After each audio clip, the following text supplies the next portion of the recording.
I think that as a creative, what you're doing is you are drawing from your mental library and your references, whatever that may be. And I've literally had ideas come from the result of watching a Harry Potter movie or having gone to an exhibit at the Victoria and Albert Museum when I was living in London.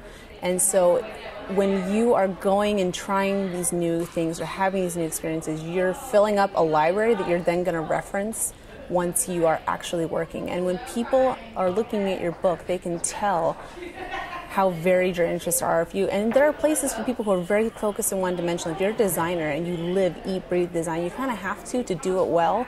But there are also other areas where it's really, really important. And even those people are seeing, maybe they're into cooking and the labels on their food is what influences their typography. So anything that you can expose yourself to, you just don't know where it's going to come in handy or how it might come back. With dirt.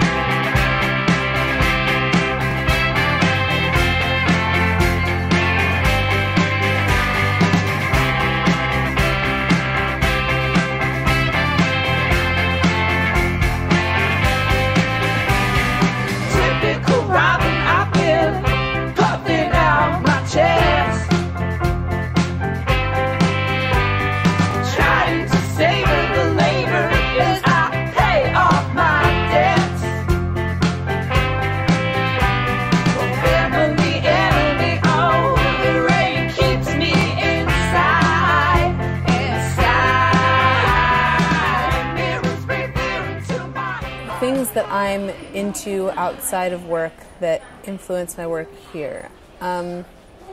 Rock hounding, geocaching. I do a shit ton of baking. I was even going to do some baking for stuff here because I do make Valentine's Day cookies and they say bitch and daddy complex and fuck love and sorry, I don't know if I'm supposed to swear on this or not, but okay. So stuff like that. I paint, I draw, I sing, and I play the piano. I think it's kind of a funny mix because you're so pressed for time in your life that you have to kind of be selective in terms of the things you really dedicate yourself to, but you also kind of have to set off this 20% of the rest of your free time to try new things. So to try going whale watching or to try fencing or whatever it is, just so that you're constantly being exposed to new things, even if you don't decide to dedicate time to them being like a hobby. I play the tuba. I like to do that. And I think music in general is a good way to get into advertising because it's collaborative and sort of the bravery that it takes to do both of those things. I'm into music and into DJing and then more recently got into welding and just kind of creating all these other things in my life where I wanted something and I couldn't find it out in the marketplace. So I just kind of learned the skills to do all these different ideas and concepts and make them into reality. Kind of all of these other things that you do in your life definitely influence what you do in your work life, and especially in a creative field like this where you really draw on all of your experiences and figure out how to flip those and tell a story in a slightly different way. I think I look back at my life and, from years of skateboarding, timing in skateboarding is so critical, and which led perfectly into sports photography, where it's all about this, thousandth of a second right when the ball's just leaving the fingertips, or, this moment, this action moment that's just really hard to capture, that one specific moment that tells the whole story.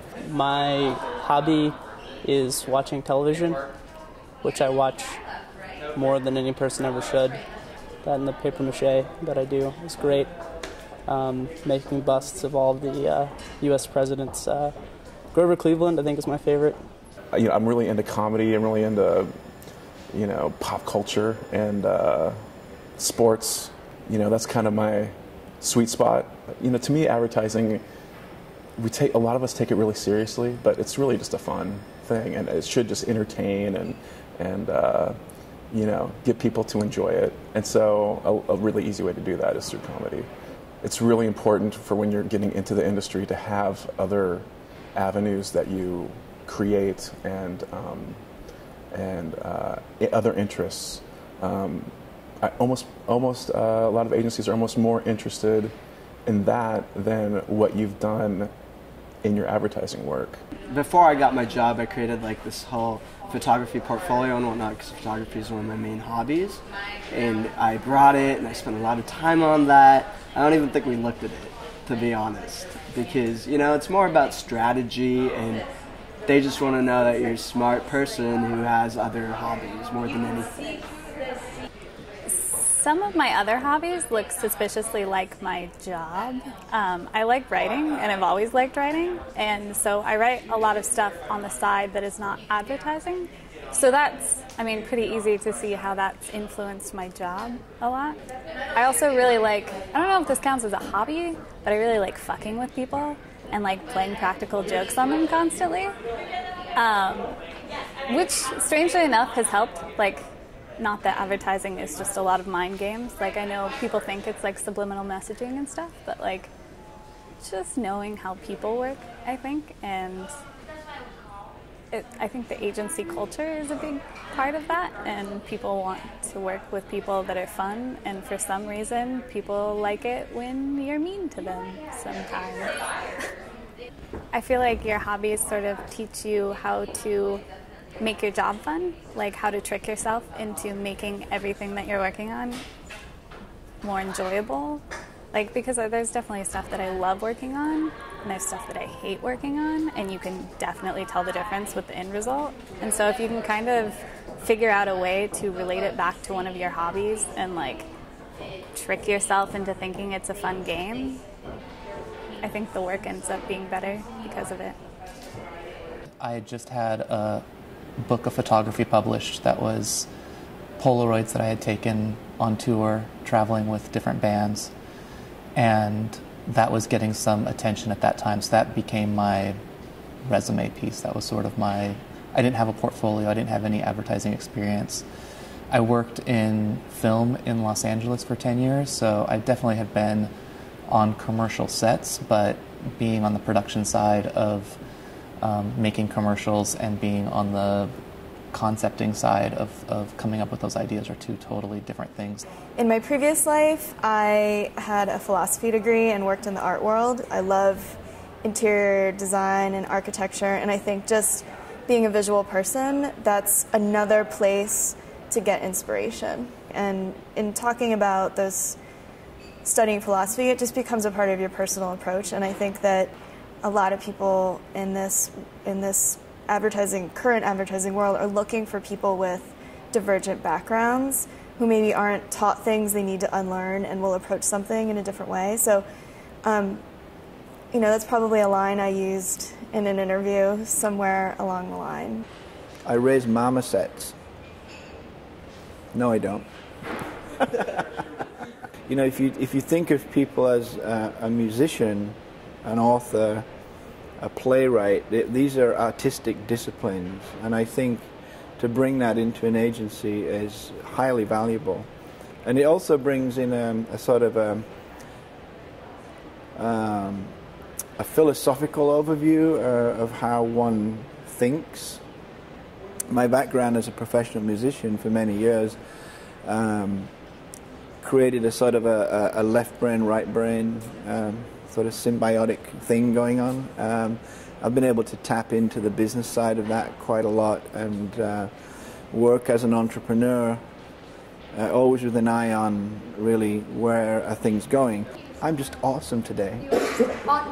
And I'm slightly hungover. When I was getting interviewed to be a producer for The Bachelor, the ABC television show The Bachelor, my boss asked me what sort of life experience had led me to that moment in time to being right for the job and ready for the job. And I explained to her who I was. I said that I'd moved to Lake Tahoe to take up snowboarding and kind of just really involve myself in like a mountain community and wanted to like be that ski bum that you always sort of want to be. And then her response to me in that moment was, so who are you now? Are you professional Haley or are you like party girl ski bum Haley? And I said, I'm both. And she said, you're hired. I've been away. I've seen things I'm embarrassed to say. Salvation comes in the form of a bird and a word as I cover my mother with dirt. Salvation comes